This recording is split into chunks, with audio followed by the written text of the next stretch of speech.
I have the audacity to tell you, my dear friends, passionate and committed teachers everywhere, that Luddites or those who don't like technology have no place in the academe right now. If you want to thrive in the academe, you should adapt to the technology that's available to us. You should adapt to the virtual learning environments that we have.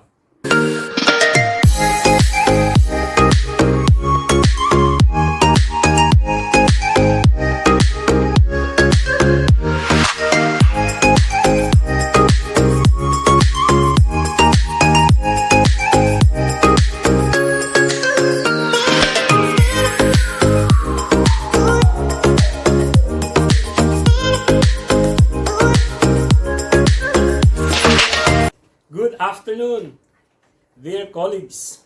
Thank you very much for attending this international webinar.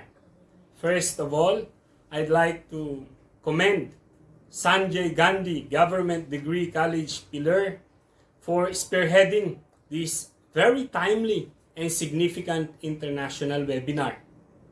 I know that we are charting a new course here. We have never been to a pressing situation like this.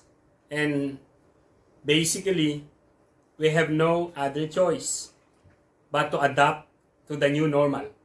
And I congratulate the organizers, especially led by Dr. Tiru, for adding "and after." Because "and after" actually connote positivity, optimism. Yes, there's a brighter future after this new normal that we have. So, this afternoon, I'll talk about leveraging the power of interactive virtual learning environments. Why did I choose this topic? Well, basically, as I always say, we have to adapt to the changing times. It was, of course, resonant in the presentation of our speaker earlier. Our speakers actually earlier. That definitely we do need to try online learning and teaching. Especially this time that we have no other choice but to limit on-site classes. So, this afternoon, I'll just talk about my experiences, my personal experiences in terms of Skype and Edmodo. Because honestly speaking, I haven't tried Moodle, Swami, and other platforms. But I believe once we'll try those, we can easily adapt and explore those particular platforms. But for now, so that you would believe me, I'd share my personal experiences because basically these, of course, had a great impact in my teaching and learning, of course, as a professional. So what's virtual learning environment or VLE? Basically, it's one of the buzzwords now. It's the trend, especially this new normal. I believe even if your kids, your students are in the rural areas, you should have one. Why? Because when you have one, when you have your virtual classroom, the other students who have internet access can download the materials that you share, can collaborate with you and the other students, and just share with the students from rural areas. We encourage sharing. We encourage collaboration. We encourage communication when we do have our virtual learning environment. And of course, basically we should understand that a virtual learning environment is simple. It's just a classroom on the cloud. Why is that? Why do I simplify it in that way? You don't find this definition in Google or in any other material that you see. But you see this in my publication in 2018 in an international journal. If I'm not mistaken, it's Teaching English with Technology. Classrooms on the cloud, because definitely all your materials in your classroom, are there on the cloud. It's on the platform that you use. For me, it's in Edmodo when I was there in the Sultanate of Oman. For me, it's in Skype for my students here in the Philippines, for my graduate school students. So, VLEs or virtual learning environments are created in various platforms like Skype, Moodle, Edmodo, Schoology, Swayam, and many others. Of course, you might ask, why did I not try other platforms? My friends, it's very simple.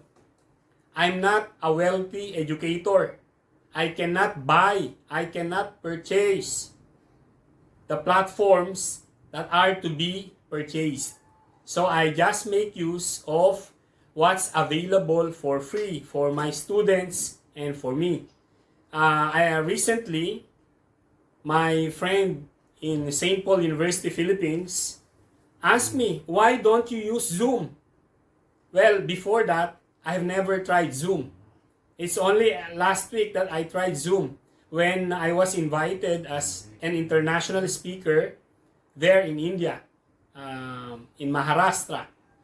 So, the point is, I don't like to buy platforms or technology that I need to use in my classes. Because first of all, if I cannot buy those platforms, how much more my students? Maybe some can buy those platforms, but what if I have students from rural areas? It's impossible and it's difficult for them to purchase those platforms. So, my advocacy is to promote free learning platforms. My advocacy is to create interactive virtual learning platforms that are free and accessible to everyone. VLEs are learning platforms that typically incorporate course materials, homework, tests, assessments, and other tools that are external to the classroom experience.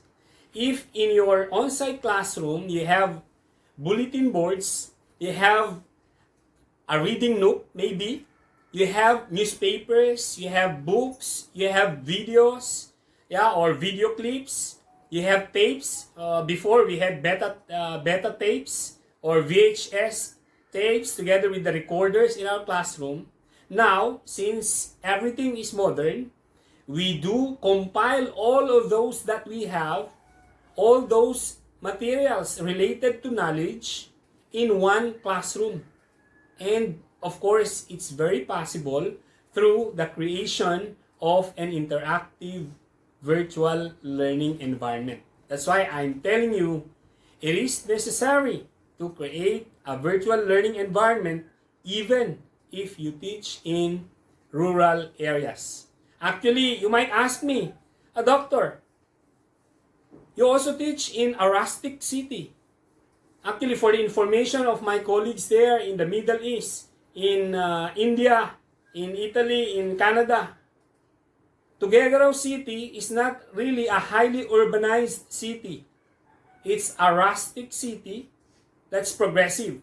So it means that though our city is wealthy, maybe many of our students are not affluent. So, that's why I promote the use of Edmodo and Skype and other learning platforms that are free, that are accessible to our students. Here is a screen grab of my VLE in language testing. I just created this in Skype in May. Basically, it was for my MA students. we have to bear in mind, my friends, that we may allow teachers to construct some tests that would be automatically marked in VLEs.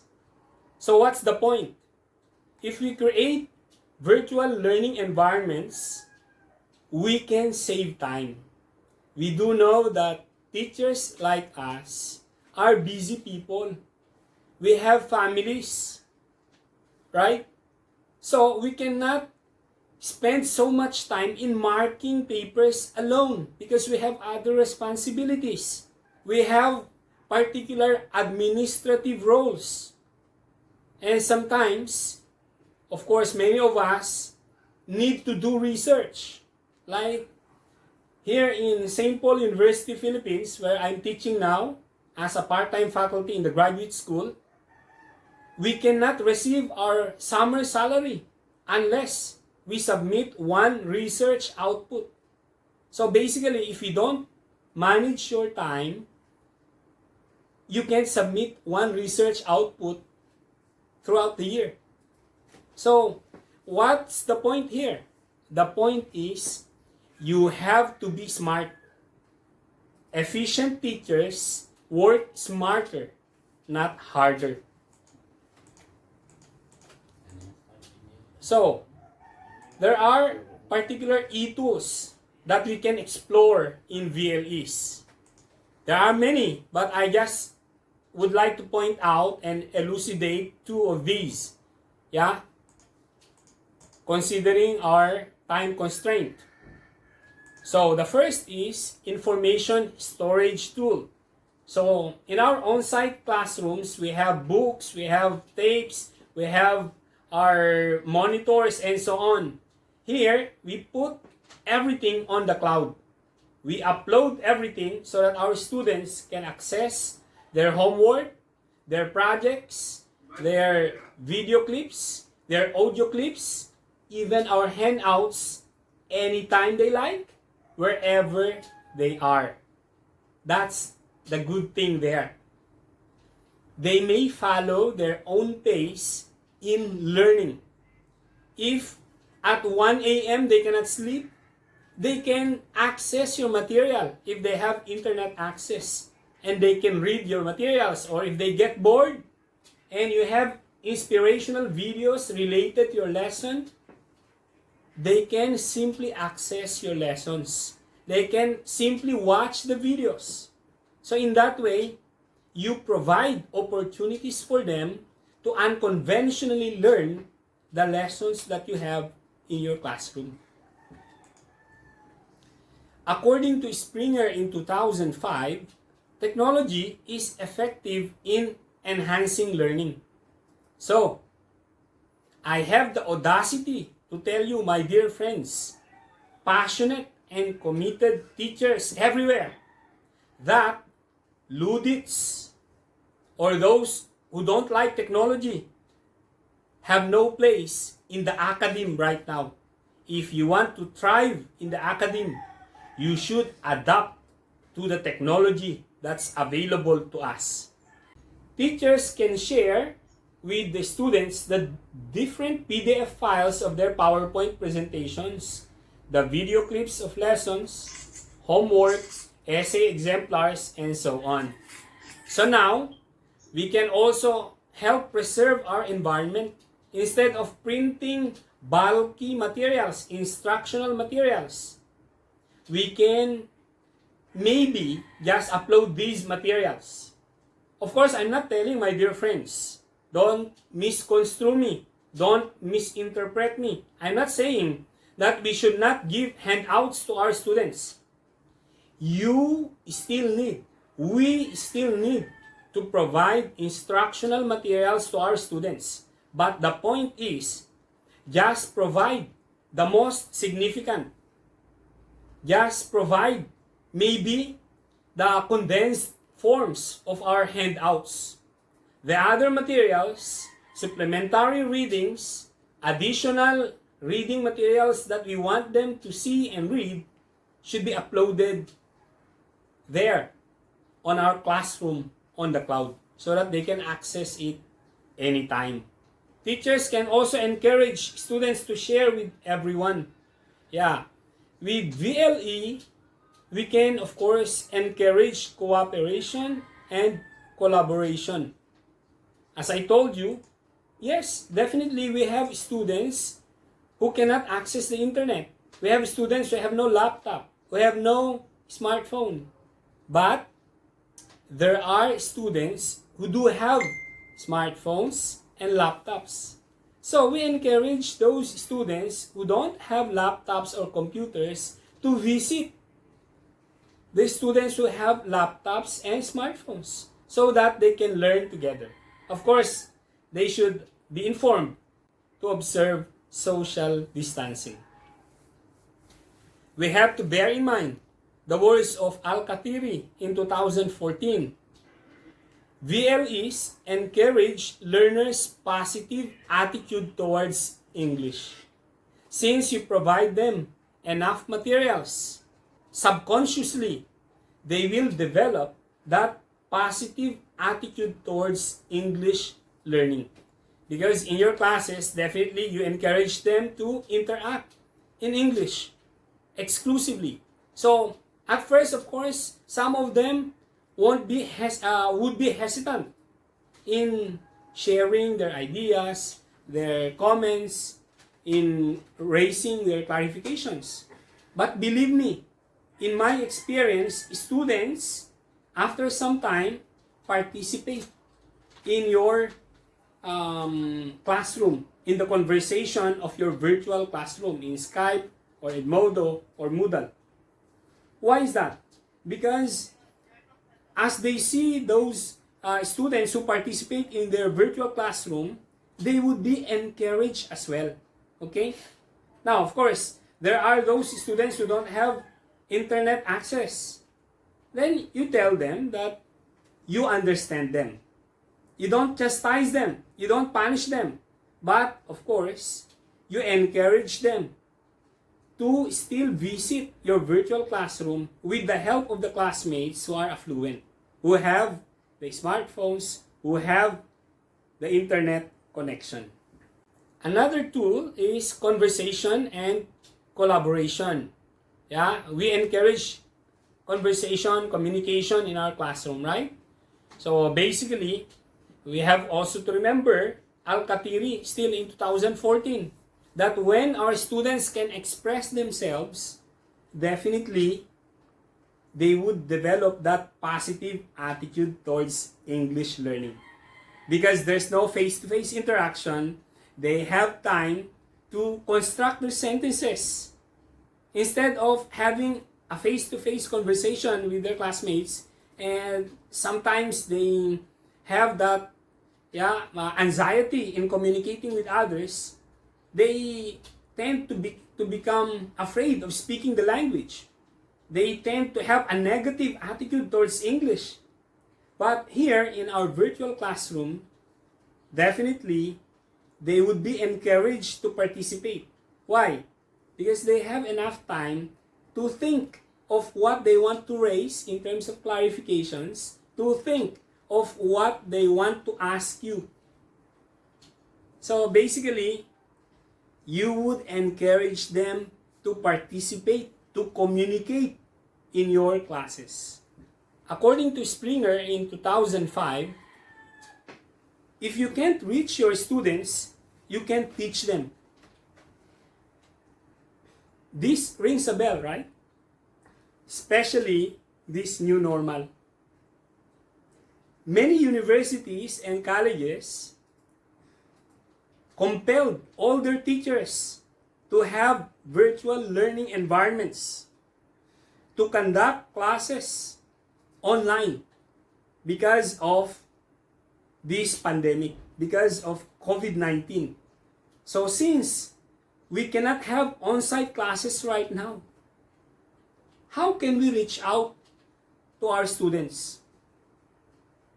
Of course, it's possible you might contend, Doctor, I can visit my students one at a time maybe? Yeah, it's possible, but it's very difficult. What if you have 50 or 60 students. In India, I don't know your context. How many students do you have for each class? But I believe we don't have 5 students only per class. If you have 5 or 10 students only per class, go on. You can schedule a one-to-one class with your students. But here in the Philippines, in the Middle East, in Sultanate of Oman, we don't have 5 or 10 students only per class. Usually we have 20, 30, 40. In some other classes, for some very lucky teachers, they have 60, 70 students. So, it's impossible to visit your students one at a time or 2 at a time maybe. Because you have your families as well. You cannot spend all your time with your students, right? We have to balance our life and our work, right? So that you'll not get burnt out, it's simple. Create your virtual learning environment.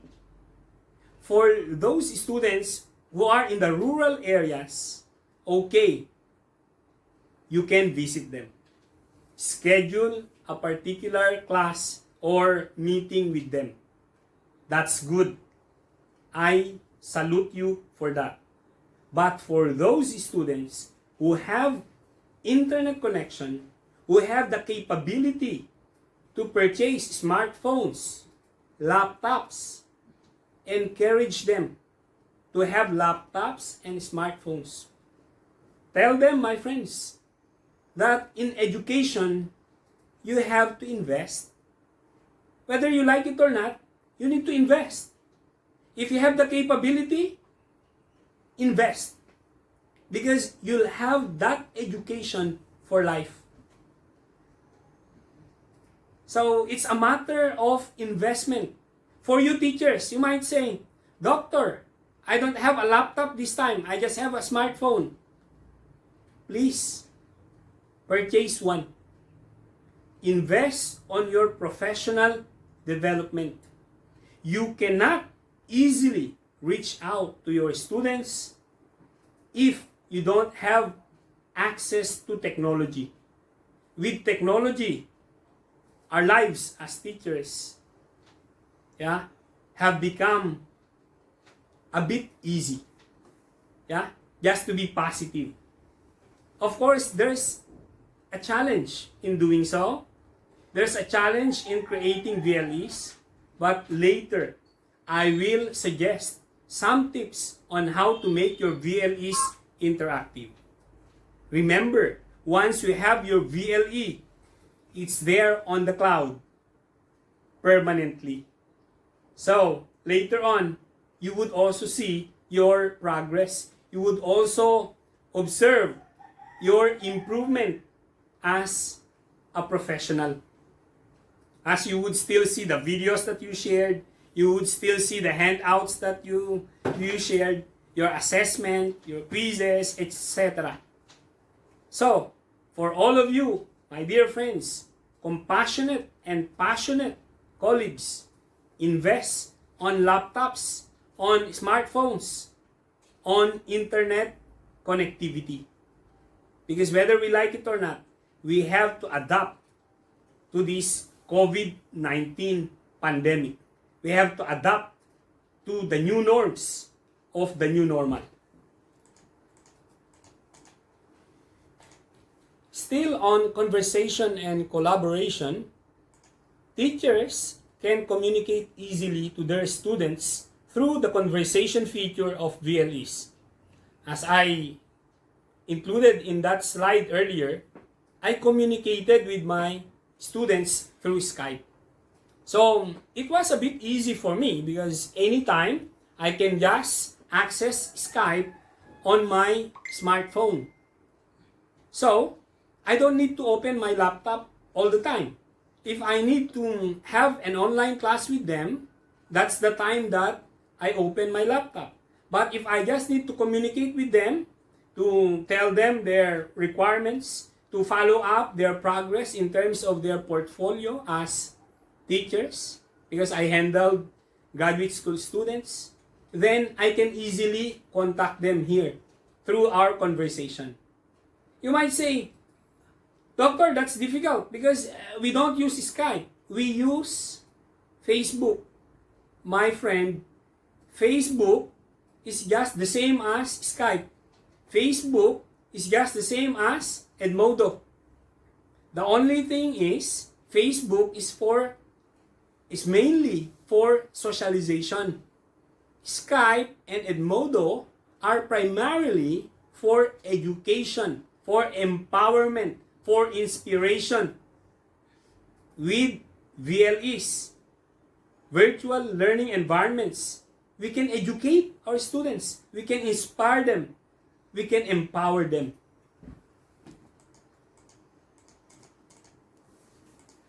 Teachers can allow students to collaborate in creative ways. They can require students to collaborate, like for example in writing project proposals. I remember when I was there in Oman, I had a colleague there, Miss Razwana. I salute you, Miss Razwana. Yeah, if you're watching now, I know last week during our international conference in Maharashtra, you participated. Miss Razwana asked her students to use WhatsApp to collaborate. So, the students were asked to upload a 1-minute video, I think, of their introduction of themselves. And then, she assigned some students to compile the audios together. Or something like that, if I remember it right. But the point is, it's possible. We just need to be creative. We need to explore on the possibilities that we have. The communication and collaboration tools in VLEs allow us to reach out to our students. Please bear in mind that we can readily encourage our students to communicate and collaborate here in the new normal by simply creating interactive virtual learning environments. Let's remember the words of Kukulska Hulme and her associates in 2011. Mobile learning provides spontaneous learning opportunities. Why did I say mobile learning in the first place? Why did I include this slide? Well, because right now, our students have the propensity to use their smartphones. Most of them, once they have their smartphone, go to YouTube, watch informative videos. Most of them have access to WhatsApp. Most of them can access your Edmodo, can access your Skype group once they have that mobile phone, once they have that smartphone. So, they may not even have a laptop actually. They can use their mobile phone, as long as it's a smartphone, to access your virtual classroom, to access your classroom on the cloud. So, according to Balasubramanian, I think these guys, Balasubramanian, Jay Kumar, and Fuki, are your compatriots, are Indians. And of course, yours truly, virtual learning environments are wonderful and user-friendly. Why is that? With interactive virtual learning environments, you can make your classroom very user-friendly. You can make your virtual classroom attractive. You can upload instructional videos, informative videos that your students would find inspiring and educational.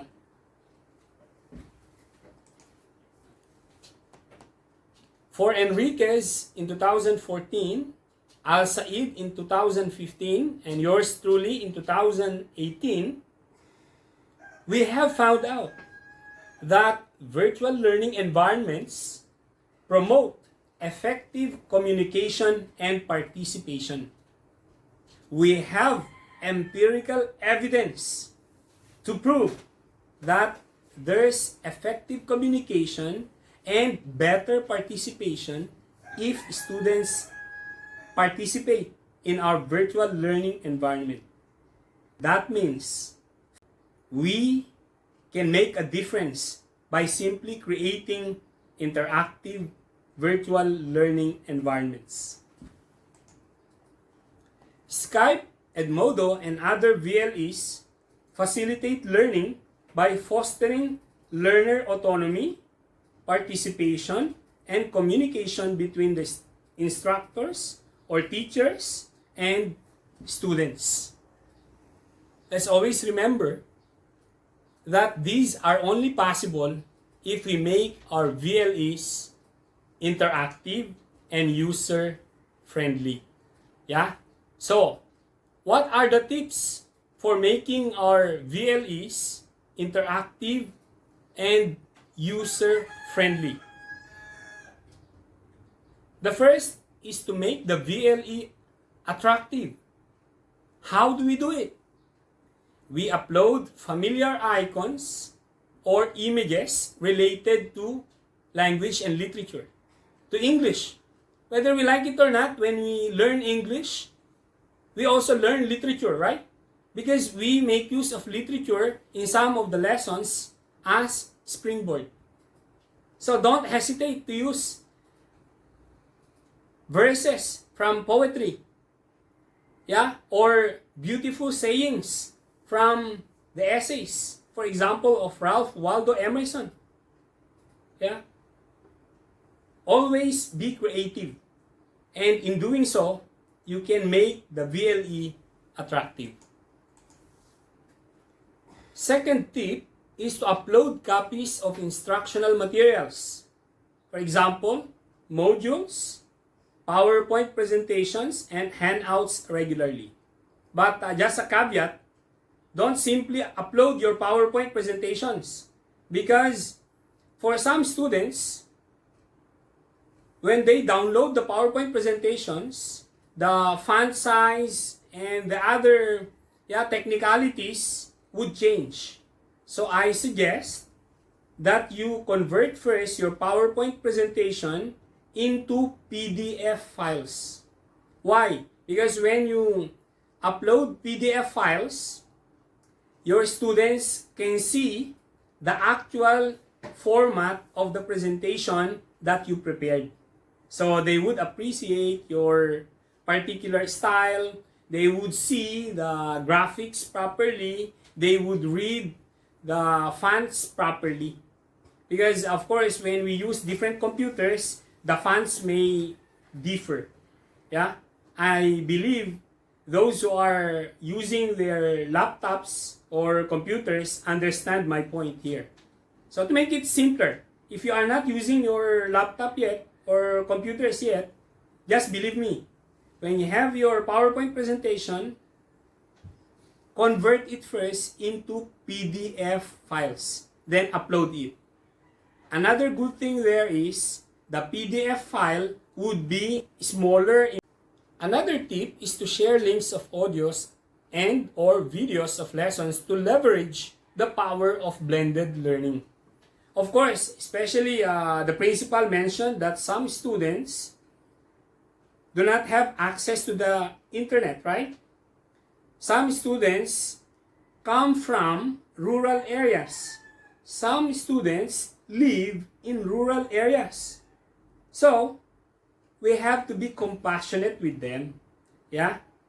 So, when we have audios or videos, we just upload there and encourage the other students who have internet access to share those materials, to invite the students from rural areas to watch with them. Yeah? I believe in some rural areas, they have internet connectivity. So, the wealthy ones, the affluent students, can invite those underprivileged students. Encourage students to interact with one another. Send messages, raise questions, and request for clarifications. And remember, it should be exclusively in English. Of course, at first, believe me guys, it seems impossible. But with our encouragement, we can establish a culture of participation. We can establish a culture of respect. We tell them that's why we have this virtual learning environment. It's because we want to develop our skills in English. So, forget first Hindu, forget first Ibanag, forget first Ilocano, forget first the other native languages. Just in that virtual learning environment though. So that in your virtual classroom, all of you would just use English. At first, it's impossible. Okay. Accept those particular comments, suggestions, questions in English. But after some time, after a month maybe, you would see the difference. Students would try to communicate in English. Just give them time to adjust. And believe me, they would adapt to the culture that we establish in our online classroom. Conduct alternative assessment. Last time I mentioned that my professor in college required us to do a portfolio where we had materials like essays, short stories, poems, exams. Since that time we were enrolled in language testing, we were required to prepare language tests for the different skills: speaking, listening, writing, reading. So in that case, our portfolio was really bulky. I remember my portfolio was more than an inch thick. And believe me, until now, I still want to see my portfolio once in a while. I enjoy looking at my progress during that time. Now, I adopted that good practice, if not best practice. I require my students to submit their portfolio, although it's no longer hard copies. Now, I require my students to come up with e-portfolio. They compile their essays, reaction papers, reflection papers, exams, and others in a particular file, and they upload it to our group later. So in that way, you can minimize your time in carrying all those bulky materials that they would submit if you let them submit on paper. So of course, not at all times that all the exams would be given online. It's just that some may be given online so that there's automatic marking so that you can save time and have more time for other responsibilities as teachers. Remind students of their homework or project and follow this up when you visit your virtual classroom. So in your virtual classroom, everyone would feel comfortable. Everyone can raise their queries, suggestions, and so on. In that way, those who have internet access would regularly visit your classroom. So if you have announcements, they can just read your announcements anytime, anywhere they are. Now, those students from the rural areas may be informed by those students who have internet access. We encourage social responsibility. We encourage sharing. encourage students to turn in or submit their work on time. Yeah, but still, always remember that for the students who come from rural areas, please be compassionate with them. Yeah, do not chastise them. Do not punish them. Well, encourage them to submit. If they cannot really do their work, no, on a computer or do their requirement, yeah, using Microsoft Word, okay, please be compassionate with them. Let them write their essays, their poems, their portfolio on paper. Accept their realities. Of course, the bottom line still, my dear friends, my dear colleagues, is this. We have to accept the realities of our students. If they cannot really do their requirements using Microsoft Word or other modern modalities, then let them submit in the traditional way. Let's understand their plight. Another tip is to commend students who actively participate in the VLEs. I believe this is the best strategy you can do so that students would regularly visit your online classroom. When you commend them, they would feel comfortable with you and with their classmates. They will feel at home in your online classroom. You tell them that you as a teacher are there to help them. They are free to commit mistakes. Tell your students not to laugh at the mistakes of their classmates. Of course, be tactful in giving feedback to your students. You know that as good teachers. Let students revise and resubmit their homework or project if they have submitted outputs of poor quality. Of course, especially during the first month of our class, some students would just submit anything just for the sake of submission. Please encourage them to revise their work. It's not a matter of looking at a perfect output. It's not a matter of reading excellent essays. It's a matter of developing in them that diligence, that patience in writing and revising their essay. Because you always focus on both the product and the process. You have to tell them that they should enjoy the process of writing essays. You know, the misconception is this. Many of our teachers just focus on the final essay, the final output of their students. So the tendency is for some students to just submit anything. The tendency is some students rather let others, their elder brothers, their uncles, their aunts, to do the essays for them, to write the essays, the poems, and others, so that they'll have an excellent output. We should not allow that. We should tell them that we appreciate when we see their drafts, and then the first revised copy, and then the refined copy. In that way, ladies and gentlemen, they would enjoy the process of learning.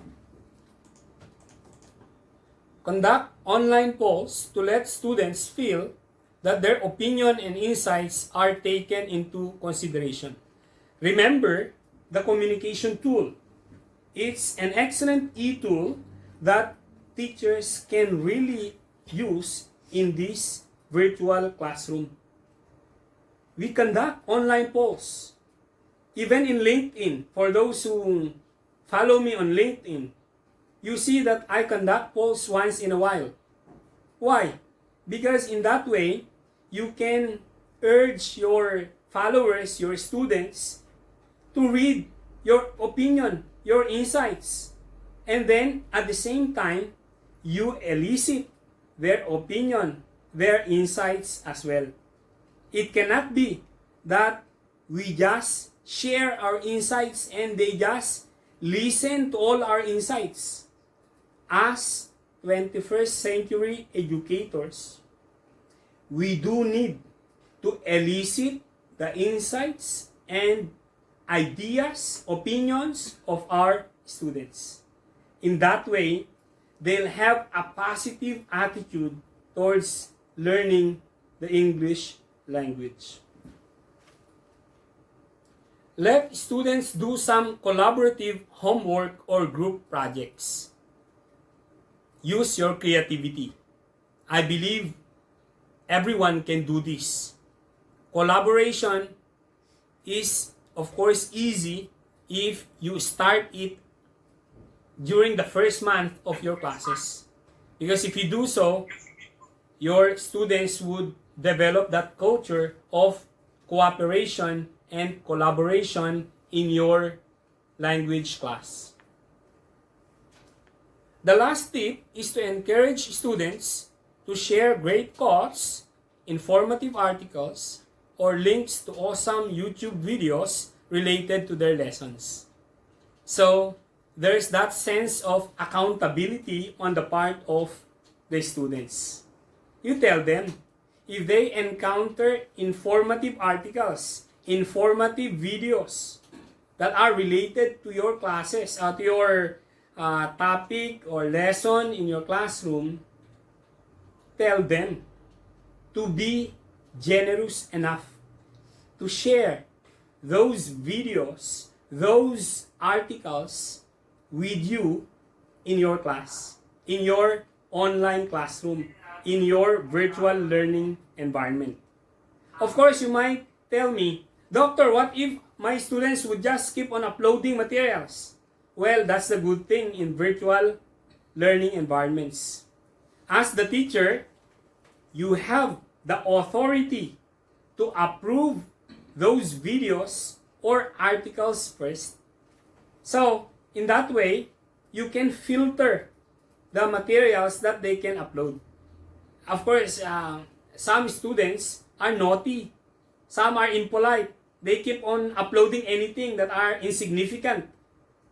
So, you understand them, be compassionate with them, but don't approve their upload.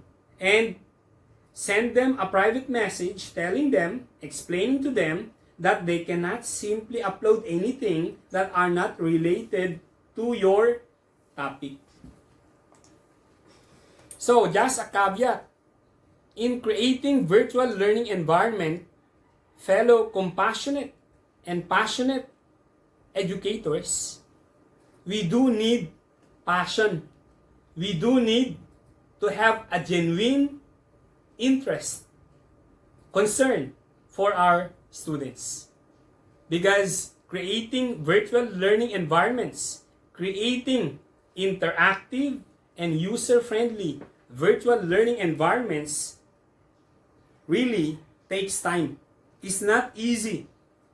But with passion, with commitment, with diligence, with patience, you can do it. It's just a matter of starting it. Once you start it, it would become enjoyable for you. And as you find it enjoyable, you would be able to create fascinating, interactive, and user-friendly virtual learning environments. We have to exert extra effort. We need to go the extra mile, my dear friends. Let's bear in mind that with carefully designed VLEs, students can enjoy collaboration, communication, and learning at their own pace. Whereas, we as teachers can easily foster learner autonomy and kindle students' love for learning. Always bear in mind that making our VLEs engaging would help us to inspire in our students a genuine love for learning. Of course, we cannot do this overnight, my dear friends. We have to do it gradually. With the creation of our virtual learning environment, with the creation and refinement of our online classrooms, we can do it. It just takes time. We can leverage the power of virtual learning environments in our educational system. Thank you very much for listening. Here are the references. If you're interested, you can send me an email. I can send you the PDF file of this PowerPoint. You can also follow me on LinkedIn. I'm on LinkedIn, Joseph Decena Dayag. Yes, and you can cite this presentation. Yeah, you may take a photo now of this slide. And of course, your queries, suggestions, and clarifications are welcome. By the way, just for advertisement, please visit my YouTube channel, Exceltrove Online. We educate, we inspire, we empower. Thank you very much. Dr. Joseph, it was an excellent presentation on virtual learning environment, and I hope that the participants are greatly encouraged through your presentation. We thank you very much on behalf of Sanjay Gandhi Government College, Pile, AP, Chittoor District, AP, India. Thank you very much. Thank you, Mr. Joseph. Thank you. Have a good day. Welcome, Dr. Exceltrove viewers. Thank you very much for watching this video. If you like this video, or if you learned something from this vlog, please like, share, and subscribe. And please don't forget to hit the notification bell so that you'll be updated of our video uploads. Please remember, let us always be a blessing to others.